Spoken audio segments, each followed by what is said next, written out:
तो आज के हमारे एपिसोड की स्टार्टिंग बिल्कुल वहीं से होती है जहां से हमारा पिछला एपिसोड खत्म हुआ था। सनवू सभी लोगों से कहता है कि जबकि सभी ऑफिशियल मेंबर यहां पे आ चुके हैं तो चलो अब हमारे इन्वेस्टिगेशन को स्टार्ट किया जाए। ये सुन के लॉ इन्फोर्समेंट हॉल का लीडर और साथ ही साथ वो हेड शेफ दोनों ही काफी हैरान हो जाते हैं। वहीं पे वो लॉ इन्फोर्समेंट हॉल के लीडर सनवू से कहता है कि आखिरकार तुम ये क्या बकवास कर रहे हो इन्वेस्टिगेशन के बारे में, आखिरकार तुम किस तरह के इन्वेस्टिगेशन करना चाह रहे हो। मुझे इन सभी चीजों से कोई भी मतलब नहीं है, मैं बिल्कुल भी यहाँ पे और नहीं रुकना चाहता हूँ। यही कहकर लॉ इन्फोर्समेंट हॉल के लीडर जैसे पीछे मुड़ता है और वहाँ से बाहर जाने लगता है, तभी मोंक और टिया जी काफी ज्यादा स्पीड में गेट के पास आके खड़े हो जाते हैं। ये सब देख के लॉ इन्फोर्समेंट हॉल के लीडर को काफी ज्यादा गुस्सा आता है। वो अपने मन के अंदर सोचते हैं कि क्या इन्होंने इन सभी चीजों की तैयारी पहले से कर रखी थी। जिसके बाद वो सनवू के ऊपर चिल्लाते हुए कहते हैं कि हे आखिरकार तुम ये सब क्या करने की कोशिश कर रहे हो, क्या तुम्हें पता है कि तुम कर भी क्या रहे हो। तुम्हें ये बात भूलनी नहीं चाहिए कि आखिरकार मेरी मुरीम अलायंस के अंदर पोजीशन क्या है। अगर तुम मेरे साथ ऐसा कुछ भी करते हो तो तुम्हें याद रखना, तुम्हें इस चीज के लिए पछताना पड़ेगा। ये सुनकर सनवू एक लंबी सी सांस लेते हुए कहता है कि हाँ मुझे अच्छी तरह से पता है कि आखिरकार तुम्हारी मुरीम अलायंस में पोजीशन क्या है और मैं यहाँ पे क्या करने की कोशिश कर रहा हूँ, लेकिन मुझे लगता है कि तुम्हें यहाँ पे अपना मुंह बंद रखने की जरूरत है। ये सुनकर तो लॉ इन्फोर्समेंट हॉल लीडर के पूरी तरह से होश ही उड़ जाते हैं। आगे सनवू उससे कहता है मुझे लगता है कि आपने सुना नहीं जो मैंने कुछ सेकंड पहले कहा, तो चलो मैं अपने बात को फिर से दोहराता हूँ। मैं इस इन्वेस्टिगेशन के मास्टर के रूप में ऑफिशियली इस इन्वेस्टिगेशन को चालू करता हूँ। ये सब सुन के उन्हें काफी ज्यादा गुस्सा आ रहा होता है क्योंकि सनवू उनसे काफी ज्यादा बदतमीजी से बात कर रहा होता है और साथ ही साथ उन्होंने सोचा था कि अगर वो अपनी पोजीशन का दोष दिखाएंगे तो सनवू डर के उसे यहाँ से जाने देगा, लेकिन सनवू ने तो उसे ही उल्टा चुप करा दिया, जिसकी वजह से वो काफी ज्यादा गुस्से में जैसे सनवू को बोलने जा रहे होते हैं तभी उनके दिमाग में कोई आइडिया आता है। जिसके बाद वो सोच रहे होते हैं कि एक मिनट रुको, अगर ये इंसान यहाँ पे ऐसा कुछ भी करता है तो मेरे हिसाब से ये मेरे लिए अच्छा होगा, क्योंकि ये इंसान बेवजह यहाँ पे एक इन्वेस्टिगेशन को रख दिया और इस इन्वेस्टिगेशन को कर रहा है, तो ये चीज मेरे लिए एक अपॉर्चुनिटी के तौर पे होगी, क्योंकि ये इंसान यहाँ पे ऐसे रेकलेसली ऐड करता रहा और मैंने इसके खिलाफ कोई भी एविडेंस को जमा कर लिया तो उसके बलबूते पे मैं इस इंसान को इस लीडर की पोजीशन से हटा सकता हूँ और साथ ही साथ मैं इस चीज को अलायंस लीडर को भी जस्टिफाई कर सकता हूँ कि ये इंसान अपनी पोजीशन का गलत इस्तेमाल कर रहा था। यून सनवू सच में तुमने यहाँ पे एक बहुत ही बड़ी गलती कर दी। अभी के लिए तुम यहाँ पे जो कुछ भी करोगे मैं उन सभी चीजों को तुम्हें चुपचाप करने दूंगा, तो अभी के लिए तुम यहाँ पे जो कुछ भी करना चाहते हो तुम कर सकते हो। फिर हमें सनवू को दिखाया जाता है जो हेड शेफ से पूछता है कि हेड शेफ मैं तुमसे कुछ सवाल पूछना चाहता हूँ, क्या ये बात सच है कि फूड डिपार्टमेंट अपने खाने के अंदर कुछ अमाउंट ऑफ एलेक्जर मिलाता है। ये सुनकर तो एक सेकेंड के लिए वो हेड शेफ चौंक जाता है, जिसके बाद वो सनवू से कहता है कि हाँ मिलाते हैं, लेकिन हम हाई क्वालिटी एलेक्जर की थोड़ी सी मात्रा खाने के अंदर मिलाते हैं ताकि उससे हमारे जो सोल्जर्स है उनकी नेचुरली इम्प्रूवमेंट हो सके और साथ ही साथ उनकी जो ताकत है वो भी तेजी से बढ़ सके।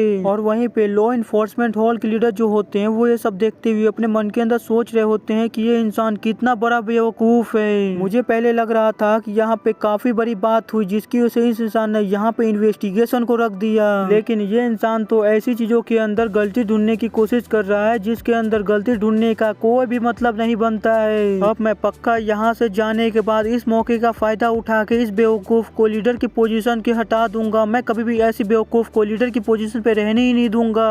फिर हम सनवू को देखते हैं जो हेड शेफ से पूछता है कि आखिरकार एलेक्जर को मैनेज कौन करता है। हेड शेफ बताता है कि गोल्डन ट्रेजर पार्टी जो है वो काफी ज्यादा केयरफुली सारे एलेक्जर का इंस्पेक्शन करती है, उसके बाद सारे एलेक्जर को हमें देती है और ये प्रोसेस बस यहीं पे खत्म नहीं होती है। खाना बनने से पहले सारे एलेक्जर की एक बार जांच की जाती है, उसके बाद खाना बनने के टाइम एक बार एलेक्जर की जांच की जाती है और खाना बन जाने के बाद एक और बार सारे एलेक्जर की जांच की जाती है और जब सारे खाना बनाने वाले अंदर से निकल रहे होते हैं तो उन सभी लोगों की भी जांच की जाती है। इतनी सारी जांच के बाद ये पूरी तरह से इम्पॉसिबल है कि कोई इंसान एलेक्जर की चोरी करे। ये सुनकर सनवू कहता है कि अच्छा तुम्हारे कहने का मतलब है कि जो भी खाना बनाते हैं उनके अलावा कोई भी खाने के अंदर एलेक्जर को नहीं डाल सकता है। वो हेड शेफ कहता है कि हाँ आपने बिल्कुल सही समझा। यही कहकर वो अपने मन के अंदर सोचता है कि आखिरकार ये इंसान करना क्या चाहता है, क्या इस इंसान को एलेक्जर की चोरी के अंदर कोई भी इंटरेस्ट नहीं है। फिर हम सनवू को देखते हैं जो हेड शेफ से कहता है कि चलो मैं अब अपने दूसरे सवाल पे आता हूँ। जब मैं पिछली बार तुम्हारे किचन में आया था तो तुमने मुझसे ये बात क्लियरली कही थी कि हर डिपार्टमेंट के लिए, हर अलग अलग डिपार्टमेंट के लिए तुम अलग अलग खाना बनाते हो।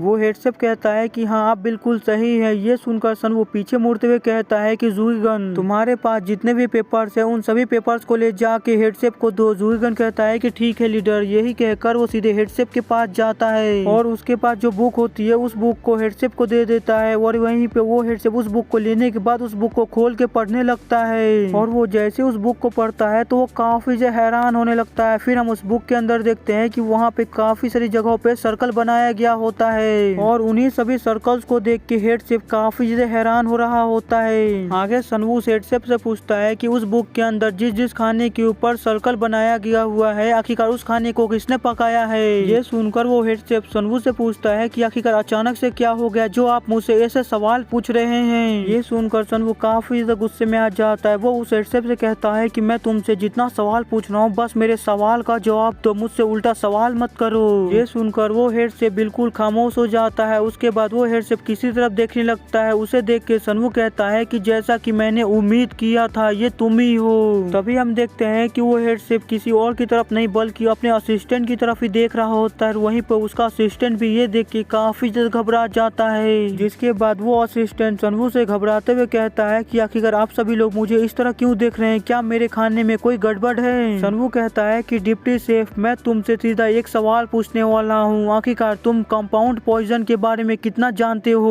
वो डिप्टी शेफ कहता है कि आखिरकार आप किस कंपाउंड पॉइजन के बारे में बात कर रहे हैं। ये सुनकर सनवू से बताता है कि एलेक्सर एक ट्रेजर होता है क्योंकि एलेक्सर के अंदर नेचुरल एसेंस जो है वो कंटेन्ड होता है, लेकिन अगर उसे एलेक्सर का गलत तरीके से इस्तेमाल किया जाए तो वो एलेक्सर एक जहर के रूप में भी काम कर सकता है और खास करके जब उस चीज को किसी और चीज के साथ मिलाकर खाया जाए तब वो जहर और भी ज्यादा असरदार हो जाता है। जिसके बाद सनवू सभी मटेरियल्स के नाम बताना चालू करता है कि फायर स्पीड मोर्टल फ्रूट, उसके बाद 9 branch of wailing grass, cold wine, snow ginseng, ये सभी वो मटेरियल्स है जिन सभी मटेरियल्स को खाना के अंदर डाल के तुम्हारे बनाने की जिम्मेदारी थी और अगर इन सभी मटेरियल्स को मिला के खाया जाए तो इससे हमारे जो क्यूआई की एसेंस है वो काफी ज्यादा बूस्ट हो सकती है, बढ़ सकती है। लेकिन इन सभी चीजों को मिला के खाना बनाने के समय तुम एक मटेरियल का इस्तेमाल करते थे, उसकी वजह से इन सभी एलेक्सर की जो हिडन टॉक्सिसिटी है वो अनलिश हो जाती थी और जितने भी एलेक्सर के अंदर टॉक्सिसिटी है वो सभी खाने के अंदर आ जाती थी। अगर मैं दूसरे शब्दों में कहूँ तो तुम्हारा जो वो एक इंग्रेडिएंट था उसकी वजह से तुम्हारा जो कंपाउंड पॉइजन था जो खाने के अंदर पूरी तरह से कंप्लीट हो जाता था। ये सब सुन के वहाँ पे जो असिस्टेंट शेफ होता है वो काफी ज्यादा चौंकते हुए कहता है कि ये सब कितना ज्यादा रेडिकुलस है। मैं सच कहूँ तो मुझे इन सभी चीजों के बारे में कुछ भी नहीं पता था, मैं बिल्कुल भी इन सभी चीजों के बारे में नहीं जानता था। और वहीं पे जो लॉ इन्फोर्समेंट हॉल के लीडर होते हैं उनके तो पूरी तरह से होश ही उड़े हुए होते हैं। वो अपने मन के अंदर सोच रहे होते हैं कि मैंने जितना सोचा था ये मैटर उससे भी ज्यादा सीरियस है, मुझे न चाहते हुए भी इस मैटर के अंदर आना ही होगा।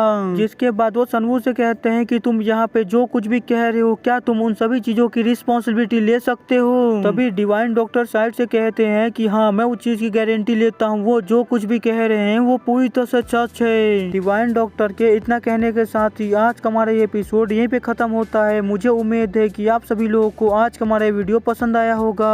अगर वीडियो पसंद आया होगा तो लाइक कर दीजिएगा, नहीं आया होगा फिर भी लाइक कर दीजिएगा और चैनल के ऊपर नए हैं तो चैनल को सब्सक्राइब कर दीजिएगा ताकि आप सभी लोगों को और भी ज्यादा ऐसे इंटरेस्टिंग वीडियो देखने को मिल सके। तो मिलते हैं अगले एपिसोड में, बाय।